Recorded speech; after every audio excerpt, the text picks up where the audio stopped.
Welcome to this month's Grammar Focus lesson. This month we'll be covering special kinds of phrases I call English fluency bits. I've taught these before in the program, but since so many of them appear in this month's conversation, I thought it would be a great chance to review them again. Master the English fluency bits in this lesson, and you'll increase your conversational vocabulary and sound much more native. As always, remember that you haven't mastered the lesson until you can use what you learn without thinking in conversations. Even if this lesson seems easy, please watch it repeatedly to push the ideas deep into your brain. Let's begin. English fluency bits are specific phrases used by native speakers, similar to idioms. Unlike idioms, though, English fluency bits usually have meanings that can be understood without much explanation. As an example, the idiom "at the drop of a hat" means to do something instantly, without hesitation. This meaning has no obvious connection to the words making up the idiom, so it's hard to understand without someone telling you what it means. The English fluency bit, in the first place, however, has a pretty obvious meaning, and is just a more colorful and conversational way of saying initially, or at the beginning.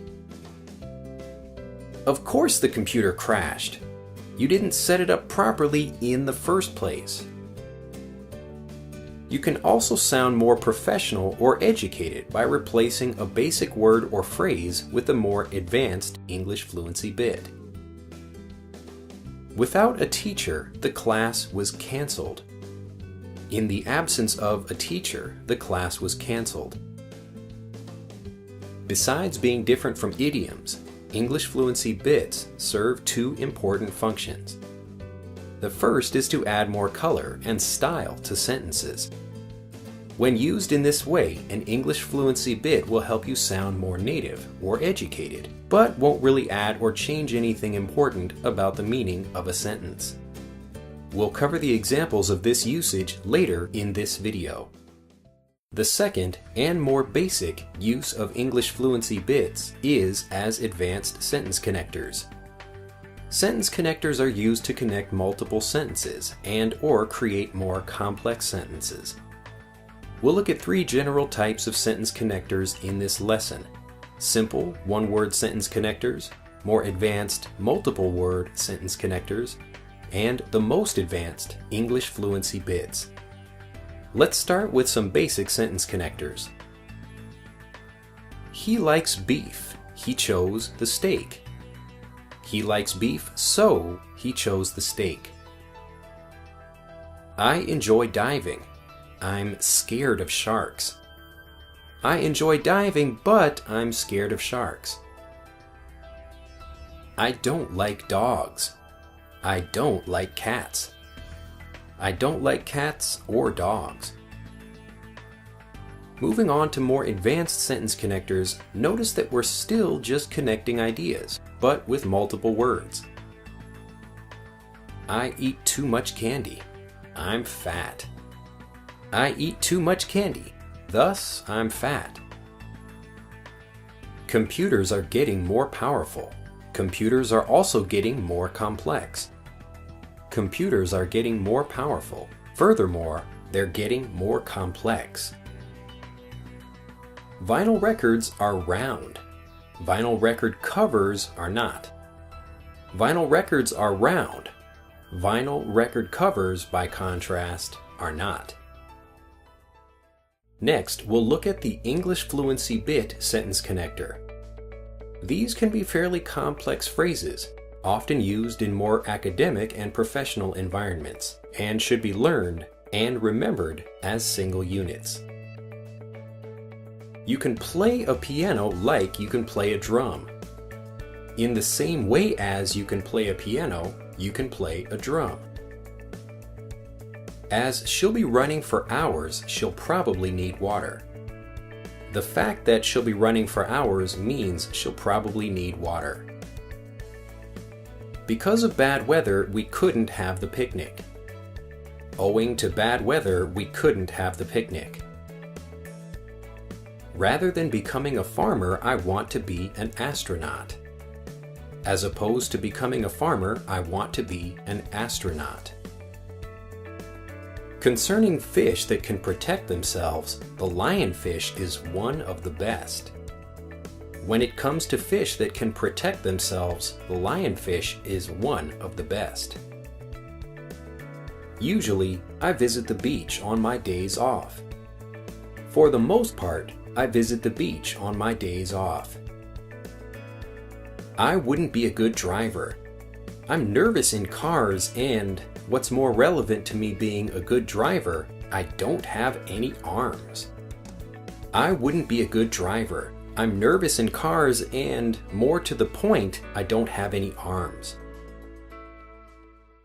Now, let's look at how English fluency bits can be used to make sentences more complex and impressive. Remember that English fluency bits used in this way will help you sound more native, but they won't really add anything important to the basic meaning of the sentence. Since the following examples are a bit more challenging, we'll introduce each English fluency bit first, along with its definition in textbook English, to make it easier to understand. Then we'll give a textbook English version of each example sentence before finally showing the example containing the English fluency bit. To add insult to injury. To make a situation worse or to hurt someone mentally who's already been hurt physically. The car was badly burned in the accident and the driver had no insurance. The car was badly burned in the accident. And to add insult to injury, the driver had no insurance. Would that it were. If only it were true. Used when you're wishing for something. I want to be king so I can do whatever I want. I want to be king so I can do whatever I want. Ah, would that it were. It stands to reason that X is reasonable to assume. It's reasonable to assume that because so many young people are voting, our candidate will win. It stands to reason that because so many young people are voting, our candidate will win. Something like that. This is added to sentences when we can't express something exactly.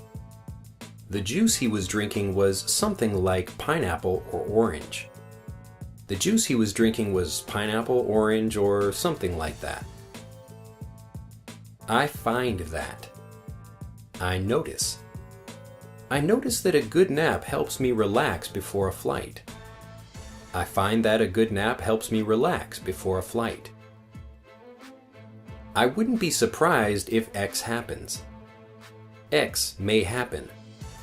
We may see some shooting stars tonight. I wouldn't be surprised if we see some shooting stars tonight. That explains it. Used when you finally understand how something works. The car didn't work because it had no oil. Now I understand the problem. The car didn't work because it had no oil. That explains it. There will be times when. Sometimes. Sometimes you'll have to do something you're scared to do. There will be times when you'll have to do something you're scared to do. What's known as X? X.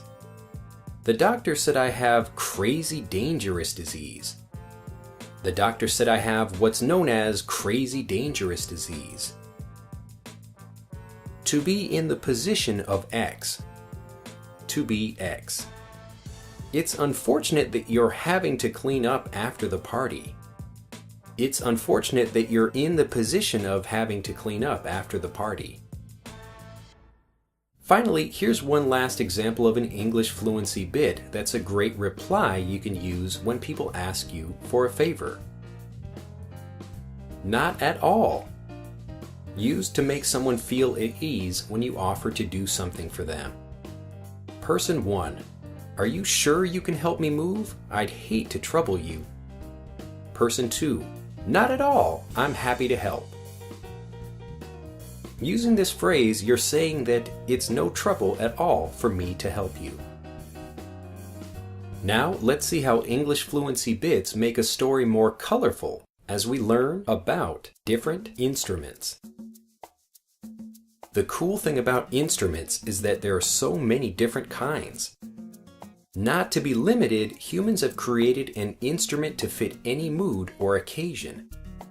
And as one would expect, you can also find them on every corner of our planet. As with many things, instruments range from the simple to the complex. And what's more, they can each make a unique sound. It boggles the mind how we've created so many tools just for the purpose of making beautiful sounds. Even within a class of instruments, there's healthy variation in shape and sound. Take the drums, for example. You've probably noticed that drummers in rock bands use a whole drum kit, while some drummers in marching bands play only a single drum.